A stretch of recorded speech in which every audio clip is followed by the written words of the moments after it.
The massive alien ship appeared over Seoul on a quiet Tuesday morning. Its smooth silver surface reflected the sunlight, causing millions to stop and stare at the sky. On the bridge of the Galactic Council's diplomatic vessel, Representative Han Gil adjusted his universal translator and smiled. Another primitive world to add to the Council's growing list of protectorates. "Sir, we're receiving thousands of radio signals," his assistant reported. "The humans are trying to communicate." Han Gil nodded. "As expected, send our standard greeting message." Within hours, Earth's governments had organized an emergency meeting. Ambassador Jaiwan sat at the main table in the United Nations, her hand steady despite the weight of humanity's future on her shoulders. At 45, she had handled many difficult negotiations, but nothing like this. The hologram of Han Gil appeared above the UN podium. He was tall and thin, with gray skin that seemed to shimmer. His 4 eyes blinked in sequence as he spoke. "People of Earth," he said, his voice translated into all Earth languages. "The Galactic Council welcomes you. We have watched your development for many years. Now you are ready to join our great family of civilizations, as a protected species, of course." Jaiwan stood up. "Thank you for your offer, Representative Han Gil. However, Earth would prefer to join as a full member, not a protectorate." Han Gil's upper eyes blinked in surprise. "Oh, and what makes you think you qualify for full membership?"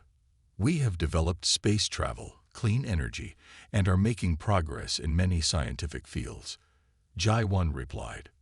"Primitive chemical rockets and basic atomic power." Han Gil laughed, the sound like bells tinkling. "My dear ambassador, you have barely left your cradle.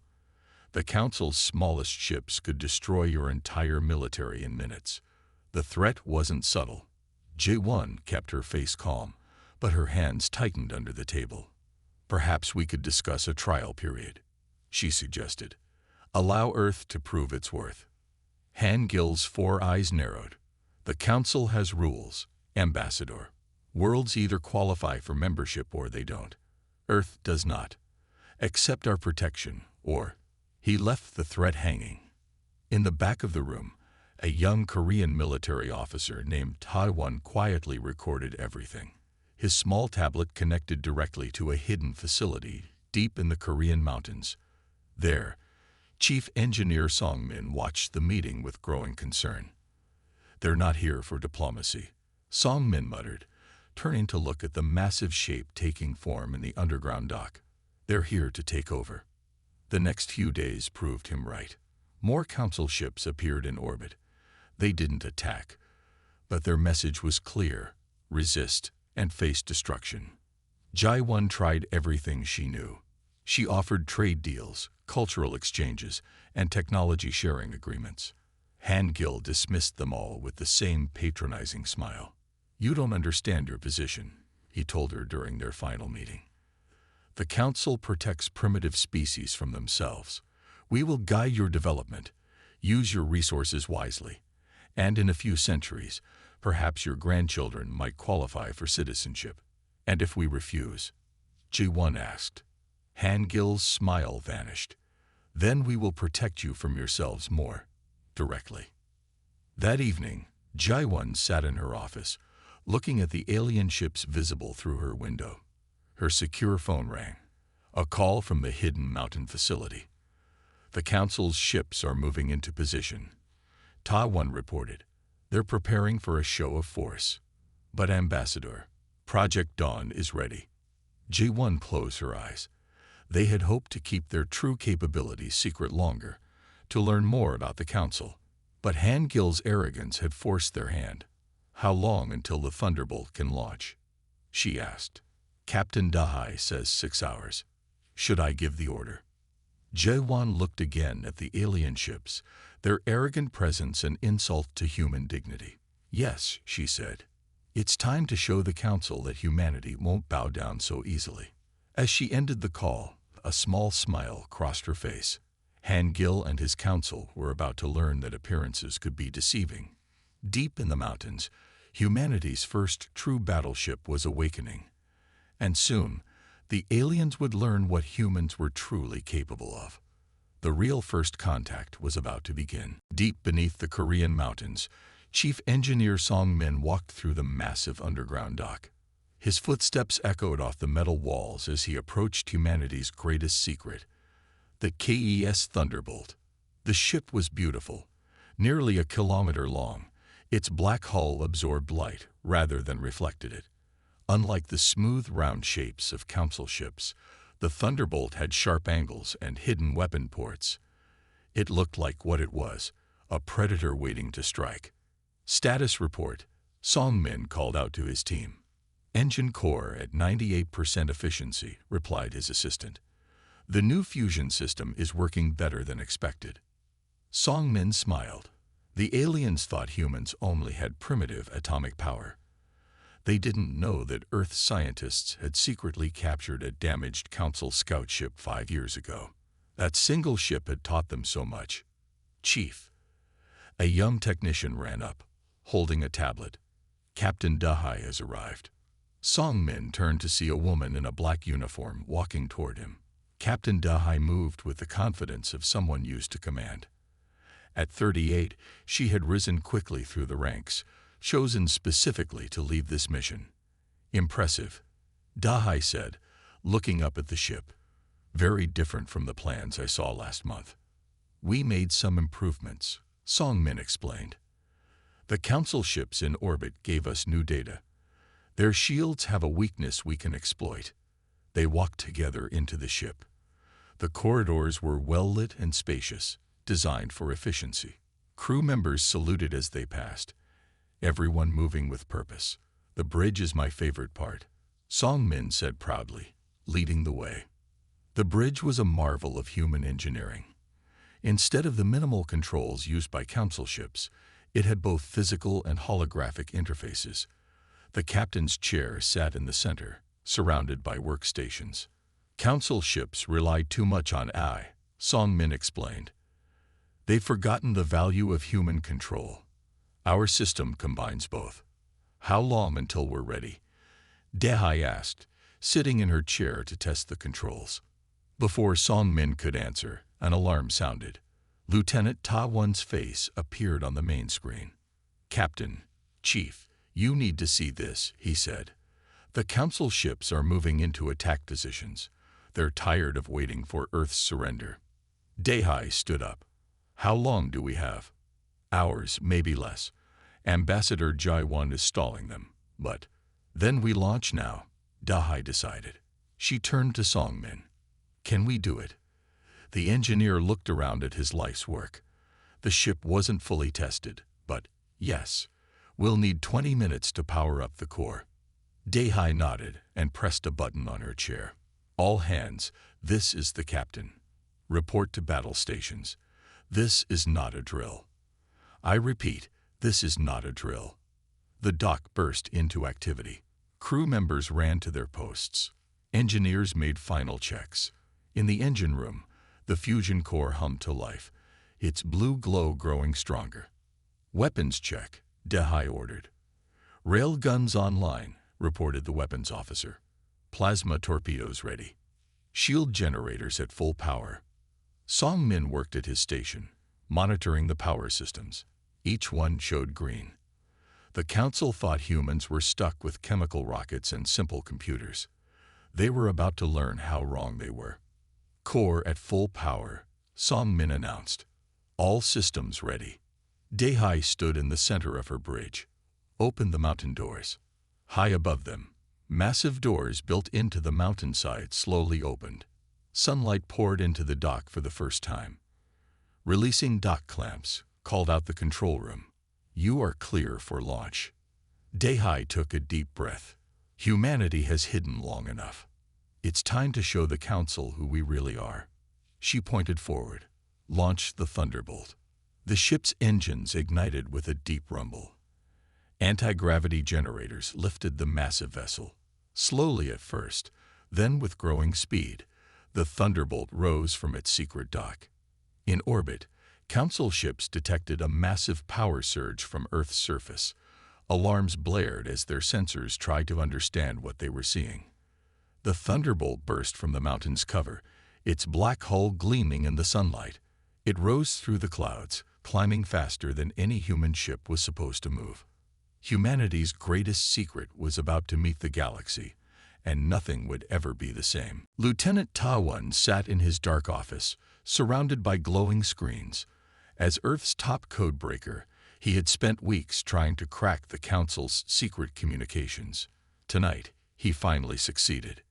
His hands shook as he read the decoded messages. It was worse than anyone had thought. "Get me Ambassador Jai-1," he said to his computer. "Now." Minutes later, Jai-1's tired face appeared on his screen. "This better be important, Lieutenant. The Council, they're not here to protect us." Tai-1 sent her the decoded files. "They're here to strip Earth bare. Look at the mining plans they've already made." Ji-1's face went pale as she read. The Council had mapped out every valuable mineral deposit on Earth. They planned to take everything: gold, uranium, rare earth metals. Their protection was just an excuse. "There's more," Ta-1 continued. "They don't care about the damage their mining will do. The pollution would kill millions, but their reports just listed as acceptable population reduction." J1 stood up so quickly her chair fell over. "Get me the Defense Council. Emergency meeting in 30 minutes. Soon, 20 of Earth's top leaders gathered in a secure bunker. Captain Dahai joined by video from the Thunderbolt's dock. Chief Engineer Songmin sat next to his screen showing the ship's launch readiness. Tai-1 showed them everything.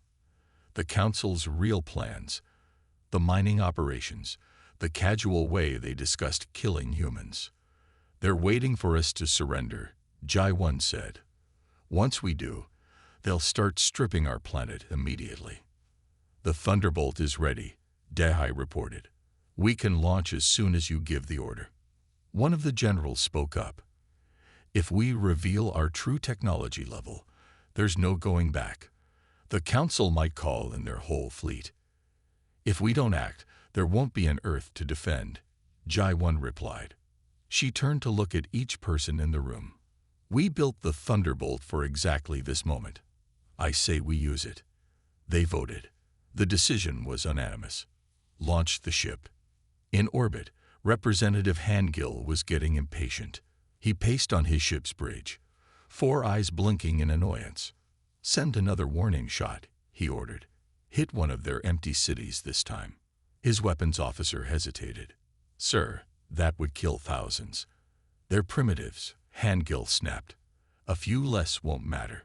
We need to show them we're serious." Suddenly, alarms blared across his ship. Energy surge detected. Someone shouted, "Massive power readings from the surface." Hangill rushed to the viewing screen. "What is that?" The Thunderbolt rose from Earth's atmosphere, its black hull seeming to eat the light around it. It was larger than any ship humans should have been able to build, more advanced than anything they should have known about. "Impossible," Hangill whispered. In the Thunderbolt's bridge, Dahai sat calmly in her command chair. Around her, her crew worked with practiced skill, each movement sure and confident. "Council ships are changing position," reported her sensor officer. "They're moving to attack formation." "Let them come," Dahai said. "Activate shields. Power up weapons, but don't target anything yet. Let's show them what humanity can really do." The Council ships spread out, trying to surround the Thunderbolt. Their sensors swept over it again and again, trying to understand what they were seeing. "Captain," called out her communications officer. "We're being hailed. It's Representative Hangill." Dahai nodded. "Put him on screen." Hangill's gray face appeared, all 4 eyes wide with shock. "What is this?" he demanded. "Primitives like you can't have this technology." "You never asked what we could do," Dahai replied calmly. "You just assumed we were weak. That was your first mistake." She leaned forward. "Would you like to know your second? You dare threaten the Council?" Hangill's voice shook with rage. "We will destroy your world for this deception." "No," Dahai said. "You won't." She pressed a button on her chair. On every council ship, screens lit up with the decoded messages Taiwan had found. Their real plans, exposed for everyone to see. Now, Dahai said, let's talk about Earth's real place in the galaxy. The breaking point had come. Now, it was time for humanity to show its strength. First Officer Yunho couldn't help but smile as he watched the council ships scramble around the Thunderbolt.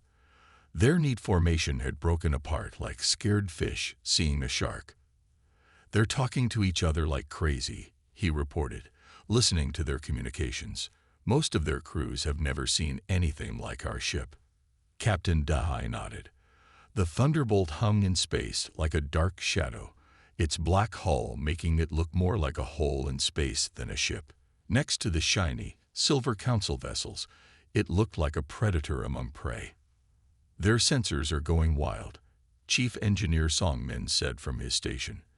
They can't figure out what we're made of. The hull is confusing them. Dahai watched as another council ship tried to scan them. The Thunderbolt's outer layer absorbed the scan beams like they were nothing. It was one of Song Min's best ideas, a hull that could hide their true power until the right moment. Captain, called out the sensor officer. 3 more council ships just jumped in from light speed. Big ones. The new ships were huge, almost twice the size of the others. Their weapons ports were already open, glowing with power. This is Admiral Kita of the Council Defense Force. A new voice boomed over their radio. Power down your weapons and prepare to be boarded. This deception will not be tolerated. Dahai pressed a button on her chair. This is Captain Dahai. We would rather talk peacefully. Primitives do not make demands. Kita shouted. You have 1 minute to surrender. Dahai looked at her crew. Each face showed the same determination she felt. All stations, prepare to show them what we can do. But remember, we disable, not destroy. We're here to earn respect, not start a war. 50 seconds. Kita warned. Shields at full power, reported the defense officer. All weapons ready. 30 seconds. Song Min's fingers flew over his controls. Engine power at maximum. They have no idea what's about to hit them. 10 seconds. Dahai sat straight in her chair. Let's show them how primitive we are. Time's up. Kita's ships opened fire. Huge energy beams shot toward the Thunderbolt from all directions. Now, Dahai ordered. The Thunderbolt's shields lit up as the beams hit them. But instead of exploding or breaking apart, the shields absorbed the energy, glowing brighter and brighter. Impossible. They heard Kita shout. Our turn, Dahai said calmly. Target their weapons. Careful shots only. The Thunderbolt moved faster than anything its size should be able to. It spun and dove between the council ships, its own weapons firing with perfect accuracy. Each shot hit exactly where it was aimed. One by one, the council ship's weapons went dark. Not destroyed, just disabled. What are you? Kita demanded. How are you doing this? We tried to tell you, Dahai replied. Humanity is not primitive. We learn. We adapt. We take what we see and make it better. To prove her point, she ordered one more demonstration. The Thunderbolt's main engine lit up with a new kind of energy the Council had never seen before. The ship vanished from their sensors, reappearing instantly behind Kita's flagship. That's impossible, they heard someone whisper over the radio. Their technology, it's beyond ours. Not beyond, Song Min said proudly. Just different. We saw your ships and improved them. Humans are good at that. Dahai opened a channel to all ships. We could have destroyed you. Instead, we chose to disable your weapons. That's the difference between us. You think power means control. We think it means responsibility. The council ships hung silent in space, their weapons dark, their crews in shock. Now, Dahai continued, would you like to discuss Earth's place in the galaxy again? This time as equals. On his flagship, Admiral Kita stared at the black ship that had just beaten his best forces without destroying a single vessel. Stand down, he ordered his fleet. Stand down. The Thunderbolt had done more than win a battle. It had changed everything. Humanity had shown it was ready for the stars, whether the Council liked it or not. And this was only the beginning. Admiral Kita couldn't believe what his screen showed him. Half his fleet's weapons were disabled, and they hadn't even scratched the human ship's paint. His hand shook as he pressed buttons on his command chair. "Get me Representative Hangill," he ordered. Hangill's gray face appeared on screen, all four eyes blinking rapidly. "This is impossible. They're supposed to be primitives." "Clearly," Kita said coldly, "your reports were wrong." On the Thunderbolt's bridge, Captain Dahai watched the Council ships drift helplessly. Chief Engineer Songmin worked at his station, studying the data from their brief battle. "Their weapons are exactly what we expected," Songmin said happily. "Our shields absorbed 100% of their energy. We could have fought them for hours." "Captain," First Officer Yunho called out, "they're trying to send secret messages to their home fleet. Should we block them?" Dahai smiled. "No, let them call for help. Let them tell everyone what happened here." Suddenly, Admiral Kita's voice boomed over their radio again. "This is your last warning. Surrender now, or we will be forced to take extreme measures." "They're powering up their self-destruct systems," Yunho reported. "They're going to try to take us out with them." Dahai pressed her radio button. "Admiral, if you destroy your ships, you'll kill your crews for nothing. We can detect your self-destruct sequence. We can also stop it." "You're bluffing," Kita shouted. Dahai nodded to Songmin. The engineer pressed a few buttons. On every Council ship, the self-destruct systems suddenly went dark. "How? How did you do that?" Kita's voice was barely a whisper. "The same way we disabled your weapons," Songmin answered proudly. "We studied your technology. We learned from it. We made it better." Security Officer Min Su stepped forward. "Captain, I have the files ready." Dahai nodded. "Send them."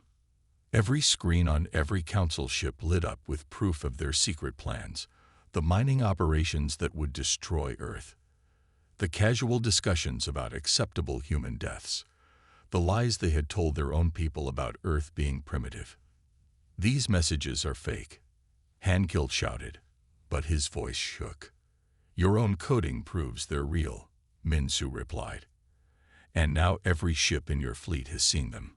How many of your crew members joined the Council to protect primitive worlds, not destroy them?" The answer came quickly. On 3 different Council ships, crews began arguing with their captains. They had joined to explore and protect, not to steal and kill. "Captain," Yunho reported with a grin, "2 Council ships just changed their codes to mark themselves as neutral. They're refusing Admiral Kita's orders." Dahai stood up. "This is how Earth fights, Admiral. Not with destruction, but with truth. Not with fear, but with justice. Your own people are turning against you because they know you're wrong." More Council ships began declaring themselves neutral. Kita's fleet was falling apart without the Thunderbolt firing another shot. "One last thing," Dahai said. "Look at your long-range scanners. Look carefully." The Council ship's sensors lit up with new signals. Rising from Earth's surface at different points around the planet were 3 more ships, each one just like the Thunderbolt. "Impossible," Kita gasped. "You couldn't have built 4 ships this advanced." "We had 5 years since we found your scout ship," Songmin said. "Humans work fast when we need to, and we're very good at keeping secrets." The new ships moved into position around Earth, their black hulls forming a protective wall between their world and the Council fleet. "Now," Dahai said calmly, "would you like to discuss peace? Real peace this time, between equals, or should we show you what else humans can do?" Admiral Kita looked at his broken fleet, his rebelling crews, and the 4 impossible ships that had changed everything in less than 1 day. He said finally, "will need to contact the Council leadership." Dahai smiled. "Take your time, Admiral. Earth isn't going anywhere, and neither are we." The age of hiding was over. Humanity had claimed its place among the stars. Security Officer Min Su stood before the giant screens in the Thunderbolt's communication room. After hours of work, he was ready to show the galaxy what the Council had been hiding. "All channels are open," he reported to Captain Dai. "Every Council world will see this broadcast." Ambassador Jaiwan stepped forward. She wore her best diplomatic uniform, ready to address not just Earth, but the entire galactic community. "Begin transmission," Dahai ordered.